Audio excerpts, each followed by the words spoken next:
Là en fait c'est un dossier d'études qu'on a. On a le client qui nous émet un besoin et en fonction de ce dossier en fait c'est nous qui allons produire ce qu'il a besoin. On travaille avec pas mal d'étrangers donc en fait c'est pour ça que la langue qui est le plus adaptée c'est l'anglais, donc on est obligé de maîtriser quand même minimum l'anglais. À la sortie de la troisième j'ai fait une seconde générale et en fait je suis parti en seconde. Et ça m'a pas vraiment plu, donc je me suis réorienté sur un BEP par alternance. Et donc en fait j'ai choisi l'électrotech parce que je trouvais que c'était la filière la plus intéressante au niveau des débouchés. Donc j'ai fait mon BEP, le bac, et j'ai enchaîné sur le BTS. Ce qui me plaît dans cette section en fait c'est le rapport qu'on a avec la technologie. C'est un domaine assez pointu, donc en fait on est tout le temps en contact avec les nouvelles technologies. Donc tout est lié, l'électronique, l'informatique. Plus tard j'aimerais bien continuer en bureau d'études et être chargé d'affaires, c'est-à-dire m'occuper d'un projet dans sa globalité. Ce sont des étudiants de deuxième année qui travaillent sur leur projet, c'est-à-dire qu'en fin de deuxième année, ils sont évalués sur une activité de projet.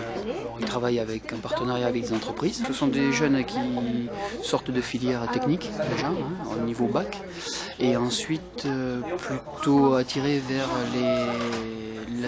l'installation, la production de documents techniques, de l'installation électrique, ça peut être de l'industriel ou du tertiaire. Je suis actuellement sur le projet de l'entreprise SOR qui s'occupe de toutes les stations de pompage et de relevage de toute la région Pyrénées-Atlantiques et Aquitaine. Et donc là je suis chargé de rénover une station de relevage.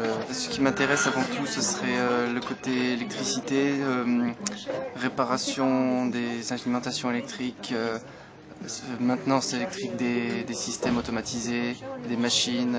Moi ce qui m'intéresse surtout dans cette formation c'est l'apprentissage, c'est-à-dire qu'on peut à la fois apprendre un métier en même temps que la théorie. Voilà, puis moi j'ai toujours été technique, donc forcément quand on est technique c'est quelque chose qui nous plaît, on touche un peu à tout, il y a des TP, il y a un peu de tout. Donc voilà, moi c'est la science et la technique, quoi. En plus des jeunes qui peuvent venir à partir de filières technologiques, nous avons intégré aussi des jeunes qui viennent de filières scientifiques. Voilà. Donc ça permet d'avoir aussi une certaine mixité au niveau du public.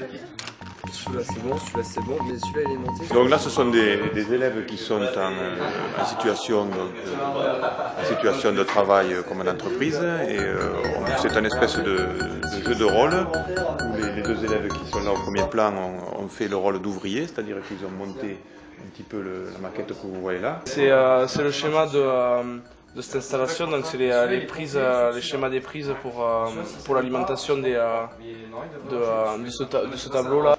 Et les 4 qui sont en train de dépanner le système là ont joué le rôle de chargé d'affaires et ils ont été évalués sur cette capacité-là puisque c'est une des compétences qui sont nécessaires au niveau de l'obtention du diplôme.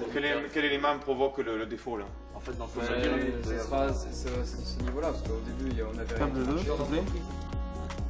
Je suis sur la SCAR, je vais aller faire les deux.